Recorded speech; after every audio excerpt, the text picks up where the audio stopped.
Yes, आप सबों को मेरी स्क्रीन नजर आ रही है? Yes, sir. Can you see my screen? Yes, sir. Alright.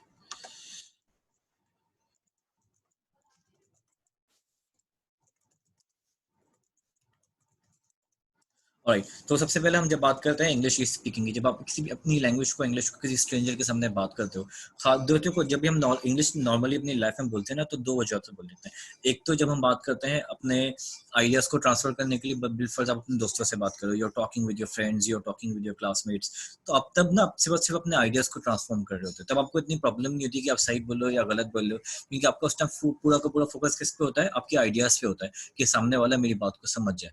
लेकिन ऑन दी अदर हैंड, जब आप आपकी कोई इंग्लिश को जज कर रहा है, जब आप बात कर रहे हो किसी को इम्प्रेस करने के लिए, मे बी आप अपना इंटरव्यू दे रहे हो, या आप अपने आइल्स का एग्जाम दे रहे हो, या XYZ पब्लिक स्पीकिंग पे खड़े हुए हो, या कहीं भी जब आपके पास ऑडियंस है और आपको लग रहा है कि सामने वाला मेरी इंग्लिश को जज कर रहा है, वो मेरी इंग्लिश को देख रहा है, वो मेरी इंग्लिश को एनालाइज कर रहा है कि मेरे इंग्लिश का लेवल कहाँ पर है, तब तब खास तौर पे तब आपको जो ना हेजिटेशन फील होगी। हेजिटेशन क्यों फील होगी? क्योंकि आप, अगर आप, मैं एक चीज बताता हूँ, अगर आपको लगा कि आपकी ग्रामर वीक है, ये हमारा एक साइकोलॉजिकल फिनोमेना है।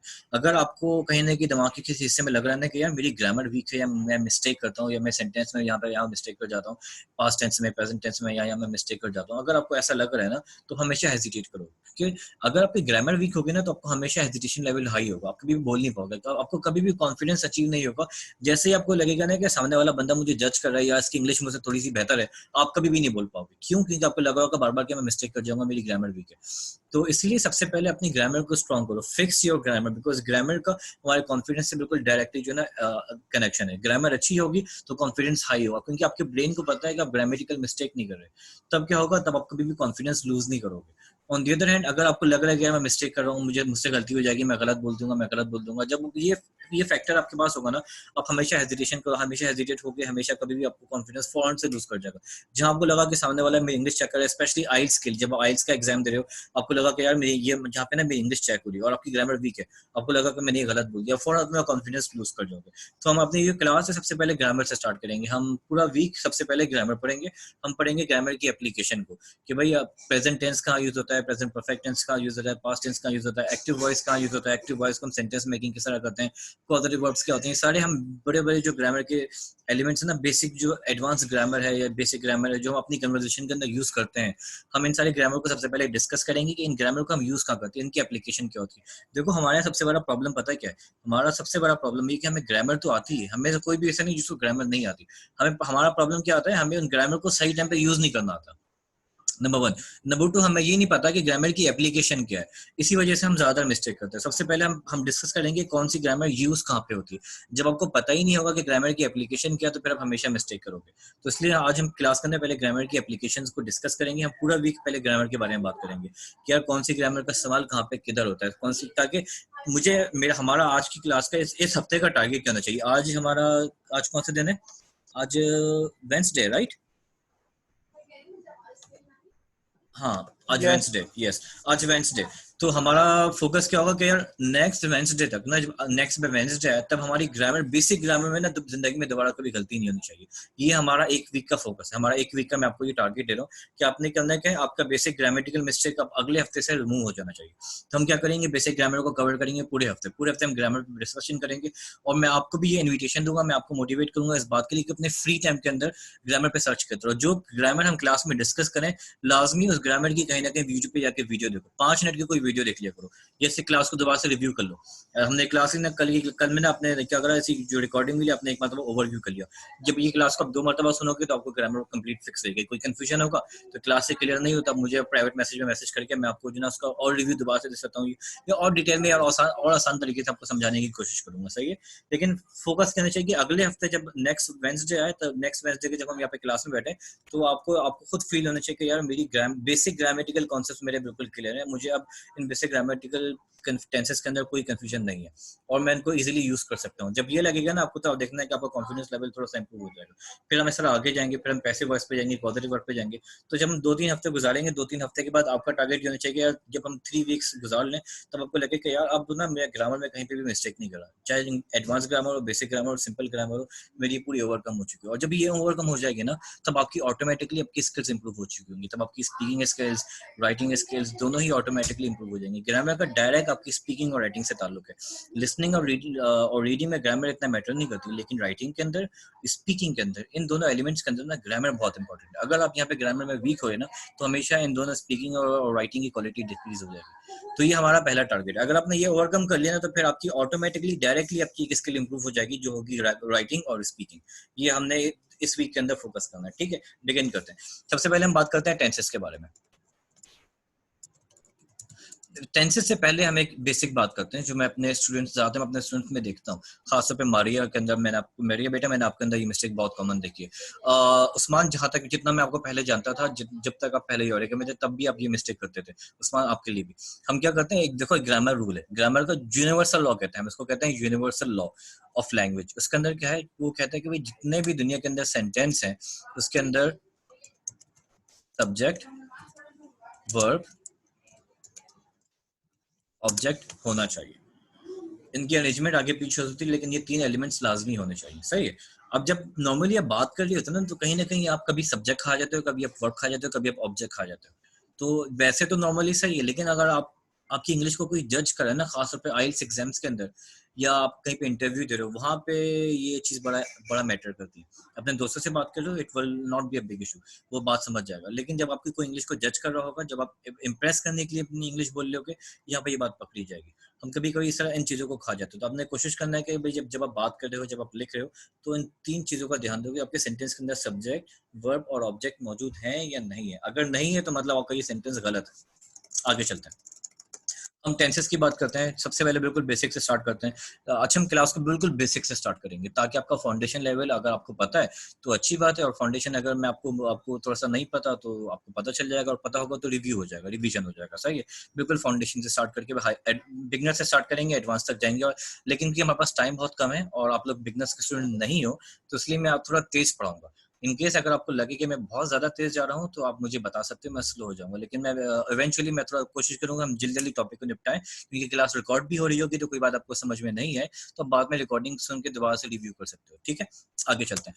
तो भाई देयर आर 12 टेंसेस, ये तो हमें पता है कि टेंसेस कितने हैं, 12 टेंसेस हैं। प्रेजेंट के अंदर 4 टेंस, पास्ट के अंदर 4 टेंस, और फ्यूचर के अंदर 4 टेंस। हम आज बात करते हैं प्रेजेंट की।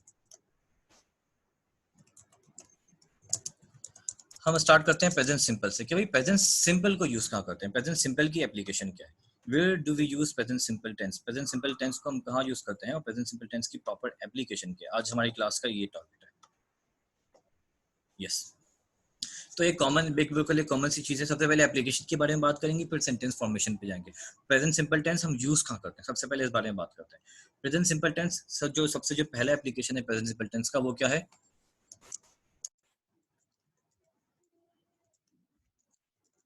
Daily activities. जब भी आप अपने रोजमर्रा की जिंदगी के बारे में बात करोगे, जैसे कि मैं सुबह उठता हूँ, नाश्ता करता हूँ, खाना खाता हूँ, फेसबुक यूज करता हूँ, ऑफिस जाता हूँ या क्लास लेता हूँ, टीवी देखता हूँ, ये सारी आपकी डेली रूटीन की एक्टिविटीज हैं, मतलब रिपीटिंग एक्शंस हैं। मैं शादियों में जाता हूँ, बर्थडे पार्टीज में जाता हूँ, दोस्तों से पबजी गेम खेलता हूँ, फेसबुक यूज करता हूँ, या मूवीज देखता हूँ। ये सारी डेली रूटीन की एक्टिविटीज है। जो भी हम डेली रूटीन की एक्टिविटीज के बारे में बात करेंगे, तो हम प्रेजेंट सिंपल का इस्तेमाल करेंगे। ये तो एक अंडरस्टूड फैक्ट है, ये मुझे लगता है क्लास में सबको पता है। आगे चलते हैं। जो सेकंड एलिमेंट है प्रेजेंट सिंपल का, जो सेकंड यूज है, वो इंपॉर्टेंट है, जो क्लास में आपको समझना है, वो है फ्यूचर। लेकिन फ्यूचर इवेंट्स, एक फ्यूचर एक्शंस होते हैं और एक फ्यूचर इवेंट होता है। फ्यूचर एक्शंस और इवेंट में थोड़ा सा फर्क है। कोई बता सकता है क्या फर्क है? ये सेंटेंस से देखकर कोई बता सकता है कि फ्यूचर इवेंट्स और फ्यूचर एक्शन में क्या फर्क है?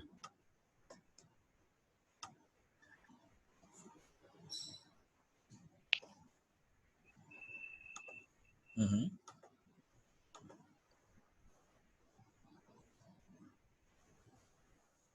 या ट्राई।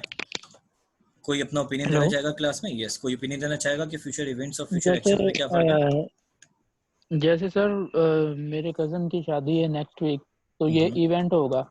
तो अगर मैं कहूँ मैं नेक्स्ट वीक डांस करूँगा तो ये एक्शन होगा। एक बिल्कुल सही, बिल्कुल सही। एक मिनट में अपनी स्क्रीन को थोड़ा सा सेट कर लूँ वरना ये ब्लर हो जाएगी।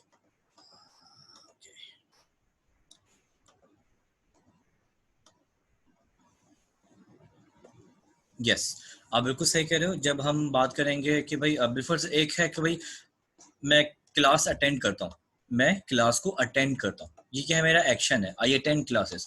लेकिन अगर बोल रहा हूँ कल मेरी 9 बजे क्लास है, ये मेरा क्या है, ये इवेंट है। तो ये फर्क है। एक्चुअली मैं जूम इसलिए कर रहा हूँ ताकि ना आपको क्लियर स्क्रीन नजर आए। तो फ्यूचर इवेंट्स और फ्यूचर एक्शन में फर्क ये है कि जब हम एक्शंस करते हैं, जैसे कि मैं बर्थडे पार्टी सेलिब्रेट कर मैं बर्थडे सेलिब्रेट करता हूँ, ये इवेंट है। कल बर्थडे पार्टी है, ये इवेंट है। मैं मीटिंग अटेंड करता हूँ तो ये मेरा एक्शन है। कल मीटिंग है, ये इवेंट है। मैं एग्जाम्स की प्रिपरेशन कर रहा हूँ, ये एक्शन है। कल मेरा एग्जाम है, ये इवेंट है। तो जो इवेंट होता है वो मतलब जहाँ पे आप शिरकत करते हो, जहाँ जो किसी अच्छा इवेंट जरूरी नहीं कोई फंक्शन हो। इवेंट कुछ भी हो सकता है, इवेंट एग्जाम भी हो सकता है, इवेंट जो है आपका मीटिंग भी हो सकता है। इवेंट जो है वो आपका डिस्कशन भी हो सकता है जो अपनी फैमिली के साथ करने वाले हो। तो इवेंट आपकी इंग्लिश लैंग्वेज की क्लास भी हो सकती है। तो सबसे जो भी आप इवेंट को, फ्यूचर के इवेंट्स जो होते हैं, जो फ्यूचर में इवेंट्स आने वाले हैं, जो इवेंट आपकी टाइम टेबल के अंदर है, जो फ्यूचर में होने वाले हैं, उन इवेंट्स को बात करने के लिए भी हम प्रेजेंट सिंपल का इस्तेमाल करते हैं। मिसाल के अच्छा यहाँ पे एक बात जो है याद रखने की, इंग्लिश लैंग्वेज के अंदर ना फ्यूचर दो तरह के होते हैं। एक होता है planned future,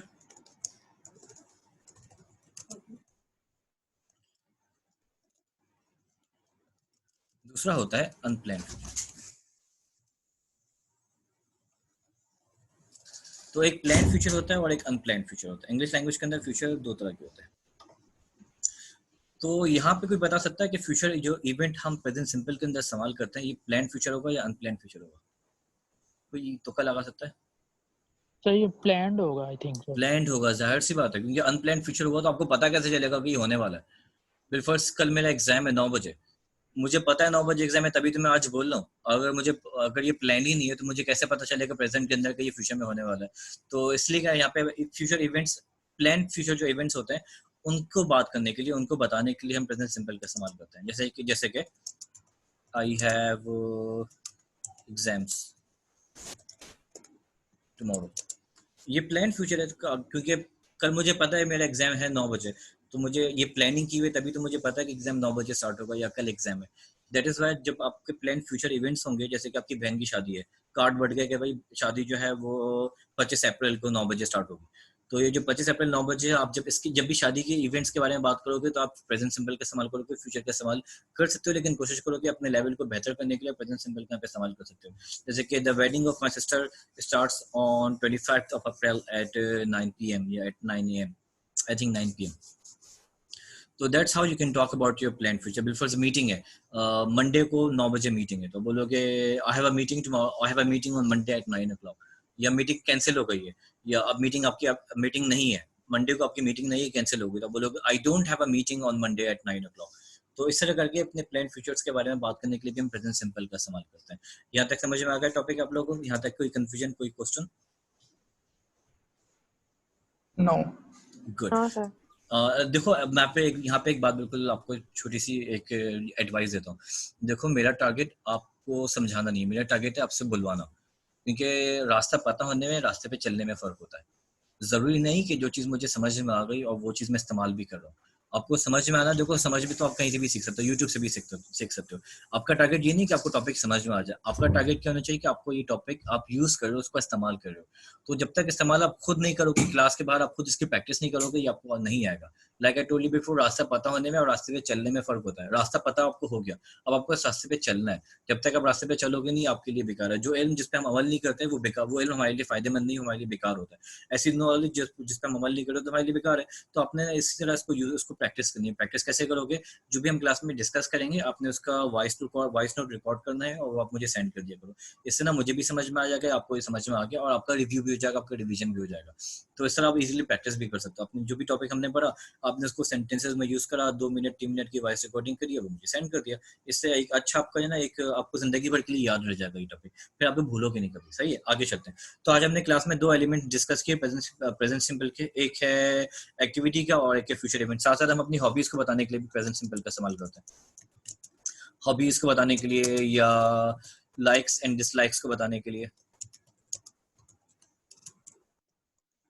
Wilfors, I love ice cream and I do not like Pepsi या I do not like coffee. तो हम अपनी likes, I love action movies या I do not like Indian movies. I do not like to watch Indian movies. Yeah, I do not like to watch typical Pakistani movies. I do not like to watch Pakistani drama. I do not like to watch Pakistani TV serials. I do not like to eat ice cream. तो इस तरह करके जो हमारी likes होती हैं, जो हमारी डिसलाइक्स होते हैं या जो हमारी हॉबीज होती हैं, उसके लिए भी हम प्रेजेंट सिंपल का इस्तेमाल करते हैं। ये तो प्रेजेंट सिंपल की हमारे पास एप्लीकेशन आ गई। अब यहाँ पे एक बेसिक चीज है जो ज्यादातर हम जैसे कि इंग्लिश के जो सेकंड लैंग्वेज स्पीकर्स होते हैं वो मिस्टेक करते हैं। वो क्या मिस्टेक करते हैं, यहाँ पे अभी हम उसको डिस्कस करेंगे। सेंटेंस फॉर्मेशन के अंदर वो मिस्टेक्स करते हैं। अब हम जानने वाले हैं सेंटेंस फॉर्मेशन की, प्रेजेंट सिंपल का सेंटेंस फॉर्मेशन कैसे बनता है। ये सब आपको पता है, ये मैं नहीं बोलूंगा कि आपको नहीं पता है, सब आपको पता है। लेकिन हमारा टारगेट क्या है कि आप जब इसमें बोलो तो मिस्टेक नहीं करो। जो मेरे आइल्स के स्टूडेंट्स हैं ना, खासतौर पर उनको ये बात बताऊं, देखो अगर आपने आइल्स के एग्जाम्स के अंदर या आप इंटरव्यू दे रहे हो या पब्लिक स्पीकिंग के अंदर खड़े हो, आप इम्पैक्ट क्रिएट करने के लिए बात कर रहे हो, आप चाह रहे हो कि आपकी बात को सीरियसली लिया जाए या आप इंप्रेशन किसी पे क्रिएट कर रहे हो और बेसिक ग्रामेटिकल मिस्टेक कर जाओ ना इंग्लिश के अंदर, तो आपको ना कभी भी एक अच्छा स्पीकर कंसिडर नहीं किया जाएगा। और आइल्स के अंदर खासतौर पर अगर आप बेसिक ग्रामेटिकल मिस्टेक कर रहे हो ना, आपको पता है वो मिस्टेक, लेकिन आपने because of lack of focus वो मिस्टेक कर दी, आपको कभी भी एक अच्छा इंग्लिश स्पीकर समझा नहीं जाएगा। मिसाल के तौर पे एक मैथ्स का टीचर मुझे बोलता है 2+2 इज 5, तो मैं कभी भी उसको अच्छा मैथ्स का टीचर नहीं बिलीव करूंगा, बोलूंगा you are a maths teacher and you are saying 2+2 is 5। तो इन द सेम वे जो अगर आप चाहते हो कि आपको अच्छा इंग्लिश स्पीकर कंसिडर किया जाए और आप बेसिक ग्रामेटिकल मिस्टेक कर जाओ, तो फिर ना हमेशा इसको जो है बहुत समझ लो बहुत बुरा इसका नेगेटिव इम्पैक्ट आएगा आपके आपके सेंटेंस पे, आपके आइडियाज पे, आपके बोलने पे। आपकी जो स्पीच है वो पूरी की पूरी बेकार हो जाएगी, स्पेशली आपका जो एग्जाम है वो पूरा खराब हो जाएगा। तो इसलिए आपका टारगेट करना चाहिए आप कभी इसके अंदर सबकॉन्शियसली गलती से भी मिस्टेक नहीं करो।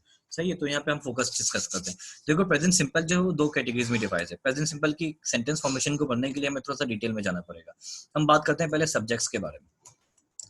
तो सब्जेक्ट्स के कुछ टाइप्स होते हैं। सबसे पहले हम बात करते हैं फर्स्ट पर्सन। प्रेजेंट सिंपल जो है ना सिंगुलर और प्लूरल पे बड़ा फोकस करता है। प्रेजेंट सिंपल जो है वो सिंगुलर और प्लूरल पे बहुत फोकस करता है। तो सबसे पहले सब्जेक्ट की बात करते हैं। सब्जेक्ट में सबसे पहले आता है फर्स्ट पर्सन। फर्स्ट पर्सन का मतलब क्या होता है, आई, मतलब जो स्पीकर होता है। सही, तो ये फर्स्ट पर्सन आई कहलाता है, मतलब फर्स्ट पर्सन सिंगुलर। एक चीज में रुकना भूल गया, तो let me repeat again. Present simple के अंदर सिंगुलर और प्लूरल का बड़ा मैटर है। सिंगुलर और प्लूरल के लिए हम सेंटेंस की फॉर्मेशन चेंज हो जाती है।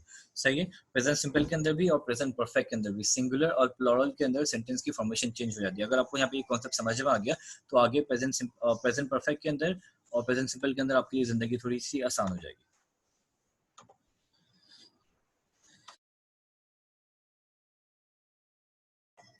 राइट, आगे चलते हैं। तो फर्स्ट पर्सन सिंगुलर का मतलब है आई, मतलब जो स्पीकर होता है वो अपने लिए आई का इस्तेमाल करता है। हमेशा स्पीकर को हम आई को हम फर्स्ट पर्सन सिंगुलर कंसिडर करते हैं। इसी तरह फर्स्ट पर्सन प्लूरल भी होता है। सब्जेक्ट एक कहलाता है फर्स्ट पर्सन प्लूरल, वो होता है वी। वी स्पीकर होता है। जब दो लोग बात कर रहे हैं, जैसे कि मैं हूँ, मेरे सामने साथ एक और टीचर बैठे हुए हैं, हम दोनों मिलकर बात करें तो बोलेंगे we are talking to you. तो 2 स्पीकर जब बात करेंगे तो उनके लिए वी हो जाएगा, फिर ये सेकंड पर्सन प्लूरल हो जाएगा। तो फर्स्ट पर्सन का मतलब है स्पीकर और फर्स्ट पर्सन सिंगुलर का मतलब है आई। इस तरह फर्स्ट पर्सन प्लूरल का मतलब है वी। ये एक बेसिक चीज है। आगे चलते हैं, अब सेकंड पर्सन पे आते हैं। सेकंड पर्सन सिंगुलर और प्लूरल दोनों एक ही है।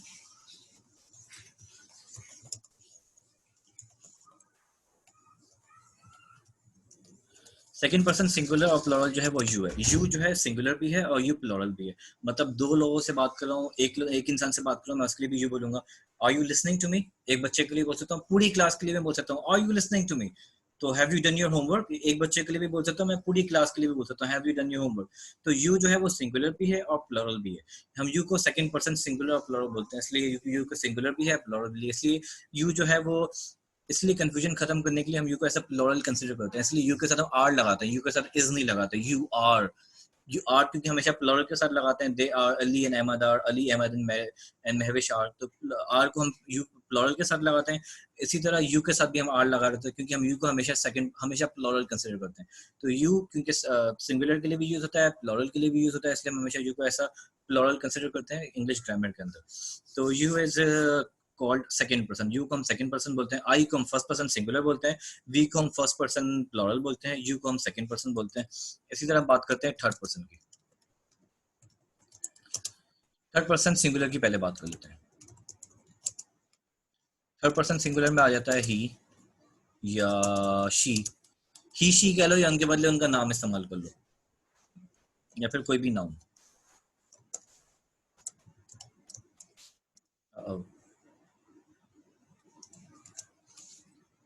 बिलफर्स मैं चेयर की बात कर रहा हूँ, chair is subject, third person subject, जैसे लेके बिलफर्स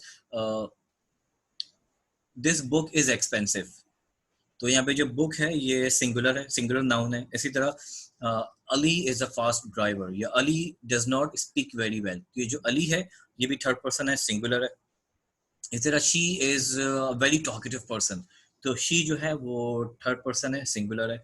इसी तरह मैं सैलिश कह लूँ या शी कह लूँ, अली कह लूँ या ही कह लूँ, दोनों एक ही बात है, या तो नाम ले लो उनका या फिर ही और शी बोल दो, एक ही बात है। लेकिन ही और शी थर्ड पर्सन सिंगुलर कहलाती है। थर्ड पर्सन का मतलब क्या है? थर्ड पर्सन का मतलब ये है कि आप इनसे डायरेक्टली बात नहीं कर रहे बल्कि इनके बारे में बात हो रही है। बिलफर्ज मैं यहाँ पे उस्मान के बारे में बात कर रहा हूँ, उस्मान से डायरेक्टली बात नहीं कर रहा बल्कि मैं उस्मान के बारे में बात कर रहा हूँ कि Usman was my student in eureka. जब मैं बोलता हूँ Usman was my student in eureka, तो मैं उस्मान के बारे में बात कर रहा हूँ, उस्मान से डायरेक्टली बात नहीं कर रहा। तो थर्ड पर्सन का मतलब ये है कि आप उसके बारे में बात कर रहे हो, उससे डायरेक्टली बात नहीं कर रहे। यहाँ पे कॉमन सा मिसकॉन्सेप्शन है। थर्ड पर्सन का ये मतलब नहीं कि थर्ड पर्सन आपको सुन नहीं रहा, हो सकता है कि थर्ड पर्सन आपका लिसनर भी हो, वो आपको सुन भी रहा हो, लेकिन आपसे डायरेक्ट मुखातिब नहीं। जैसे कि यहाँ पे क्लास में 3 लोग हैं, मारिया है, उस्मान है, जिशान है। मिसाल के तौर पे मैं उस्मान के बारे में बात कर रहा हूँ मारिया से, कि Maria you know Usman is my student from Eureka, and you know he's very friendly and he's very intelligent person. तो मैं उस्मान के बारे में बात कर रहा हूँ, लेकिन इसका ये मतलब नहीं कि उस्मान मेरी बात को सुन नहीं रहे। उस्मान मेरी बात को सुन रहे हैं, वो मेरे लिसनर हैं, लेकिन मैं उनसे डायरेक्टली बात नहीं कर रहा, मैं उनके बारे में बात कर रहा हूँ। तो थर्ड पर्सन का ये मतलब नहीं कि वो आपके लिसनर नहीं, थर्ड पर्सन का मतलब ये कि आप उनसे डायरेक्टली बात नहीं कर रहे। तो यहाँ पे ये थर्ड पर्सन सिंगुलर है। Let me repeat again, present simple के अंदर सिंगुलर और प्लूरल का बड़ा मैटर होता है। अब आगे आते हैं third person plural. Third person plural के अंदर आ जाता है दे। बिलफर्ज एक से ज्यादा लोग होते हैं, उनके बारे में बात हो रही तो दे होगा। बिलफर्ज मैं अपनी आखिरी क्लास के बारे में बात कर रहा हूँ, जहाँ पे मैंने 3 लोगों की क्लास थी, उसमें 3 स्टूडेंट्स थे। एक स्टूडेंट इंडिया से था और 2 स्टूडेंट्स पाकिस्तान से थे। तो मैं बोलूंगा they are very bright students, तो मैं उनके बारे में बात कर रहा हूँ, वो एक से ज्यादा है। मैं उनसे डायरेक्टली बात नहीं कर रहा बल्कि उनके बारे में बात कर रहा हूँ, और वो एक से ज्यादा है तो वो कहलाएंगे थर्ड पर्सन, क्योंकि वो एक से ज्यादा है इसलिए मैं उनको बोलूंगा थर्ड पर्सन प्लूरल। यहाँ तक सबको समझ में आया? अब हम मेन इशू पे आने वाले हैं। अब प्रेजेंट सिंपल के अंदर रूल क्या है? प्रेजेंट सिंपल के अंदर रूल ये है कि जब भी आप आई, वी, यू, दे की बात करोगे तो आप सिंपल सेंटेंस बनाओगे, जैसे कि आप सब्जेक्ट, वर्ब और ऑब्जेक्ट यूज करोगे, सिंपल। लेकिन जब भी आप थर्ड पर्सन सिंगुलर की बात करोगे,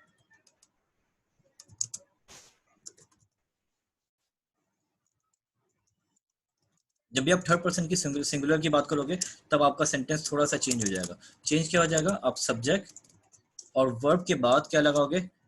एस या ईएस लगाओगे और ऑब्जेक्ट लगाओगे। अब ये वैसे ये बात सबको पता है क्योंकि इसमें कोई कंफ्यूजन नहीं है, ये सब जानते हैं। लेकिन प्रॉब्लम क्या आती है, बिकॉज जब हम बात कर रहे होते हैं तो गलती से स्लिप ऑफ टंग की वजह से हम ज्यादातर इसमें मिस्टेक कर जाते हैं। ये बहुत कॉमन फिनोमेना है, जैसे कि my friend speak English.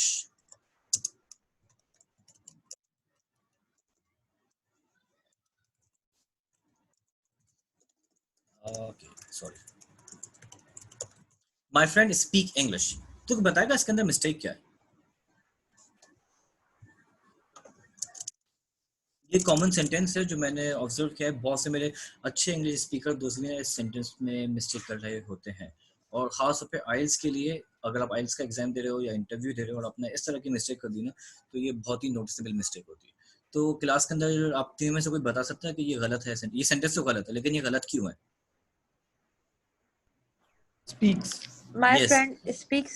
Yes, लेकिन गलत क्यों है? क्योंकि ये थर्ड पर्सन की बात हो रही है। माय फ्रेंड जो है वो सिंगुलर है और Yeah. सिंगुलर थर्ड पर्सन है, क्योंकि माय फ्रेंड से मैं डायरेक्टली बात नहीं कर रहा, बल्कि मैं उसके बारे में बात कर रहा हूँ, और वो थर्ड, इसलिए वो थर्ड पर्सन है, और वो थर्ड पर्सन सिंगुलर है। और थर्ड पर्सन सिंगुलर के साथ हमेशा एक्शन में वर्ब के साथ हम क्या लगाते हैं? एस या ईएस लगाते हैं। और ईएस कहाँ लगाते हैं? यहाँ पे मैं एक यहाँ पे शॉर्ट ऑब्जेक्ट अंदर बता भी देता हूँ। ईएस हम लगाते हैं वॉवेल्स के साथ, जैसे कि ए ई आई ओ यू, यहाँ पे हम वॉवेल के साथ ईएस लगाते हैं।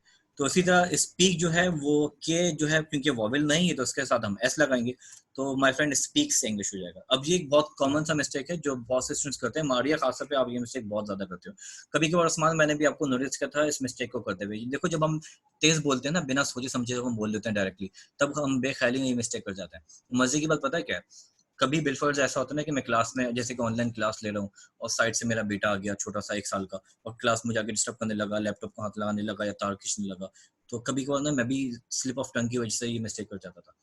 तो अगर मैं दिमाग नहीं देता, या अगर मेरा ध्यान नहीं होता, या मैं सोच नहीं रहा होता, या मैं कुछ और सोच रहा होता, दिमाग में कुछ और चल रहा है, या कोई प्रॉब्लम चल रही है दिमाग के अंदर, और मैं आपसे बात कर रहा हूँ, आपको पढ़ा रहा हूँ, तो मैं भी ये मिस्टेक कर जाता हूँ। या कभी ऐसा होता है कि मैं पूरी रात जाके मैंने मूवी देखी, सुबह सुबह उठा 9 बजे की क्लास लेने के लिए।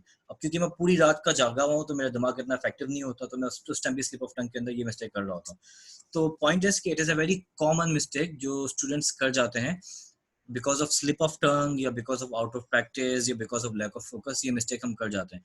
लेकिन अगर आप अपने दोस्तों से बात कर रहे हो तो दैट इज ओके, तब ये मिस्टेक इतना नोटिसेबल नहीं है, क्योंकि आप अपने आइडिया को डिलीवर करने की कोशिश कर रहे हो। लेकिन ऑन द अदर हैंड, अगर कोई अपनी इंग्लिश को जज कर रहा है, आप आइल्स के एग्जामिनर के सामने बैठे हुए हो, या आप इंटरव्यू दे रहे हो, या पब्लिक स्पीकिंग के बारे में बैठे हो, या कहीं भी किसी भी ऐसी कंडीशन में बैठे हो जहाँ पे सामने वाला आपकी इंग्लिश को जज कर रहा है, या उसको आप इम्प्रेस करना चाहते हो, एट दैट टाइम ये mistake is you can say it's a big problem for you। ये ना आपकी पूरी इमेज को खराब कर देगा। यहाँ तक समझ में आया? इसी तरह ये जो आई वी यूज है, इसके नेगेटिव के अंदर जो नेगेटिव सेंटेंस बनाएंगे, या इसका जो हम क्वेश्चन यूज करेंगे, इसके अंदर हम हेल्पिंग वर्ब का इस्तेमाल करते हैं। प्रेजेंट सिंपल का जो हेल्पिंग वर्ब है, by the way helping verb होता है क्या? कोई बताएगा हेल्पिंग वर्ब होता है क्या? हम इसे यूज क्यों करते हैं? is am are ये तो होता है, ये तो सबको पता है हेल्पिंग वर्ब ये होते हैं, लेकिन हम इसको यूज क्यों करते हैं? वजह क्या है हेल्पिंग वर्ब? वर्ब को सपोर्ट करने के लिए। कैसे? मतलब वर्ब को सपोर्ट कैसे करता है हेल्पिंग वर्ब? लाइक ज़हन में नहीं आ रहा अभी। ओके, कोई और? Zeeshan, would you like to speak? Maria, would you like to speak? Try. कि हेल्पिंग वर्ब हम यूज करते क्यों है? वजह क्या है? कैसे? वजह हटा देते हेल्पिंग वर्ब क्यों यूज कर रहे हैं? देखो, जो भी इंसान की चीज बनाई हुई चीज होती है ना, उसमें हर चीज किसी न किसी वजह से होती है। जैसे कि हमने कंप्यूटर बनाया, तो कंप्यूटर के अंदर अगर आप देखो ना, एक स्क्रू भी लगा हुआ है, तो उसकी कोई ना कोई वजह होती है। हर चीज हम किसी ना किसी वजह से लगाई हुई होती है। इस लैपटॉप के जो लैपटॉप मैं यूज कर रहा हूँ, तो उसके अंदर हर एक स्क्रू बोर्ड या सर हर ये एक वायर टेंस को की वजह होती है। कंप्लीट करने के लिए हेल्पिंग वर्ड लगाता है ये। मतलब कैसे कंप्लीट करते हैं इसकी? तो मैंने तो भी बताया कि यूनिवर्सल लॉ तो कहता है सब्जेक्ट वर्ब और ऑब्जेक्ट, तो उसके अंदर तो हेल्पिंग वर्ब आता ही नहीं है। तो सब्जेक्ट वर्ब और ऑब्जेक्ट 3 चीजें होनी चाहिए, यूनिवर्सल लॉ तो ये कहता है। बट हेल्पिंग वर्ब भी वर्ब ही है, हेल्पिंग वर्ब भी टाइप ऑफ वर्ब है। हेल्पिंग वर्ब कह लो, अच्छा बहुत से लोग उसको हेल्पिंग वर्ब कहते हैं, बहुत से लोग उसको सिर्फ वर्ब भी कह सकते हैं। तो हेल्पिंग वर्ब और वर्ब दोनों कोई खास फर्क नहीं है। मॉडर्न इंग्लिश के अंदर कुछ लोग उसको ऑक्सिलरी वर्ब भी कहते हैं, और कुछ टीचर्स इसको, कुछ मेरे नेटिव टीचर्स जो मेरे अपने टीचर्स हैं जिनसे मैंने पढ़ा है, जो नेटिव टीचर्स हैं, वो उसको वर्ब भी कहते थे। वो वर्ब एक्शन और ये हेल्पिंग वर्ब इन दोनों को खास फर्क नहीं करते थे। जैसे कि ही इज अ डॉक्टर, तो उसमें वो इसको वर्ब बोलते थे, तो नॉर्मली वो हेल्पिंग वर्ब को वर्ब भी बोलते थे। बट इट इज ओके, हम पाकिस्तान में खासतौर पर हम इसको हेल्पिंग वर्ब बोलते हैं। हेल्पिंग वर्ब हम यूज क्यों करते हैं? हेल्पिंग वर्ब जैसे कि उस्मान ने कहा कि वर्ब को सपोर्ट करने के लिए होता है, ये वर्ब को हेल्प करता है। आंसर मौजूद है सेंटेंस के अंदर, helping verb, it helps the verb. लेकिन हेल्पिंग वर्ब हम यूज करते हैं क्यों? हेल्पिंग वर्ब एक्चुअली एक्शन के बारे में बताता है कि एक्शन कब हो रहा है। जैसे कि इन केस यहाँ पे जैसे कि डज लगाया या डू लगाया, तो मतलब आपको समझ में आ जाएगा, अच्छा ये डेली रूटीन की बात हो रही है। इज लगा हुआ मतलब अच्छा ये राइट नाउ की बात हो रही है। डिड लगा हुआ तो मतलब ये पास्ट की बात हो रही है। विल लगा हुआ तो मतलब ये फ्यूचर की बात हो रही है। तो ये एक्शन को सपोर्ट कर रहा होता है कि टाइम ऑफ मैनर के अंदर, कि एक्शन जो है वो किस टाइम के अंदर बात कर रहा है। एक्शन फ्यूचर में हो रहा है, एक्शन पास्ट में हो रहा है, एक्शन जो है वो प्रेजेंट के अंदर हो रहा है, एक्शन कंप्लीट हो गया या इनकम्प्लीट है, या एक्शन जो है वो 2 एक्शन एक साथ हो रहे हैं, या एक्शन के ड्यूरेशन के बारे में बात की जा रही है। तो ये एक्शंस के बारे में बताता है कि एक्शन हुआ, एक्शन है किस टाइप का, प्रेजेंट का है, पास्ट का है, फ्यूचर का है। फ्रेम ऑफ टाइम बताता है एक्शन का, इसलिए हम हेल्पिंग वर्ब को यूज करते हैं। ये एक्शन के बारे में आपको डिटेल दे रहा होता है कि एक्शन किस टाइम हो रहा है, प्रेजेंट में, पास्ट में, फ्यूचर में, इसलिए हम इसको हेल्पिंग वर्ब यूज करते हैं। और एक मजे की बात बताऊं, अगर आपको अपनी इंग्लिश को इंप्रूव करना है ना, इंग्लिश ग्रामर को अच्छी ग्रिप लेनी है, और तो आपको हेल्पिंग वर्ब को पढ़ना चाहिए। अगर आपने, देखो मैं ये बोलता हूँ, कभी टेंसेस के नाम पे नहीं जाओ, बल्कि हेल्पिंग वर्ब्स पे जाओ। Instead of focusing on present simple, focus on do and does. यार डू और डस का यूज करते हैं, इज, एम, आर का यूज करते हैं, हैज और हैव का यूज करते हैं, हैड का यूज करते हैं। हेल्पिंग वर्ब पे फोकस करो, टेंसेस के नाम पे फोकस नहीं करो। टेंसेस का नाम आपके लिए बेकार है, आपको कोई पूछेगा नहीं कि अच्छा डू एंड डस का टेंस कौन सा होता है, ये आपसे कोई नहीं पूछेगा। हाँ, डू एंड डस कहाँ यूज करते हैं ये सामने आपके सेंटेंस के अंदर वाजे नजर आएगा। तो अगर आपको अपनी इंग्लिश को बेहतर करना है, अच्छी ग्रिप इस्तेमाल करनी है, चाहे वो एक्टिव वॉइस के अंदर हो या पैसिव वॉइस के अंदर या पॉजिटिव वर्ब्स के अंदर, अपने हेल्पिंग वर्ब को स्ट्रॉन्ग कर लो, आपकी इंग्लिश अच्छी हो जाएगी और आपका कॉन्फिडेंस भी अच्छा डेवलप करेगा। सही है। अब यहाँ पे बात करते हैं प्रेजेंट सिंपल के अंदर हेल्पिंग वर्ब में डू एंड डस। अब जहां पे भी डू एंड डस लगा होगा, फौरन समझ जाओगे यार, या तो ये डेली रूटीन की बात हो रही है या फिर ये फ्यूचर इवेंट की बात हो रही है। फौरन आप समझ जाओगे, आपको टेंशन लेनी नहीं होगी। और इस तरह अगर अफर्मेटिव होगा, देखिए सेंटेंस की कुछ टाइप होती है ना, अफर्मेटिव सेंटेंस होता है मतलब जिसमें कोई एक्शन करते हैं, नेगेटिव सेंटेंस होता है जिसमें कोई एक्शन नहीं करता, और क्वेश्चन सेंटेंस होता है। इसलिए मैं इसमें डिटेल में नहीं, क्योंकि ये बात आप पहले से जानते हो, इसलिए मैं ये इररिलेवेंट बात है। यहाँ पे आते हैं, जैसे मैंने पहले ऊपर बताया, माय फ्रेंड स्पीक्स इंग्लिश, ये अफर्मेटिव सेंटेंस है। इसलिए प्रेजेंट सिंपल के अंदर जब हम नेगेटिव बनाते हैं, हम क्वेश्चन बनाते हैं, तो उसके अंदर हम डू या डस लगाते हैं। इंग्लिश के अंदर एक बेसिक रूल है, वो मैं आपको भी यहाँ पे बता देता हूँ, क्वेश्चन का रूल। अभी अभी आगे क्लास के अंदर हम डायरेक्ट और इनडायरेक्ट पढ़ेंगे ना, तो वहाँ पे ये बेसिक फंक्शन आपको याद आएगा। इंग्लिश के अंदर क्वेश्चन का रूल क्या है, इंग्लिश के अंदर, इंग्लिश ग्रामर के अंदर क्वेश्चन का रूल क्या है। क्वेश्चन रूल ये कहता है कि भाई क्वेश्चन के अंदर हमेशा हेल्पिंग वर्ब सब्जेक्ट से पहले आएगा। अगर आपको क्वेश्चन बनाना है तो हमेशा क्या करोगे, हेल्पिंग वर्ब को सब्जेक्ट से पहले यूज करोगे। जैसे कि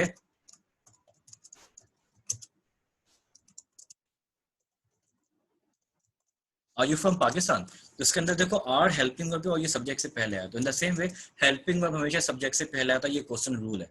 तो यहाँ पे इस बात को याद रखना, और जब हम डायरेक्ट इनडायरेक्ट देंगे ना, तो आपको ये एलिमेंट याद आएगा। आगे बात करते हैं। तो प्रेजेंट सिंपल के अंदर जब भी हम आई बी यू दे लगाएंगे, आई बी यू दे, तो इसके नेगेटिव के अंदर, सॉरी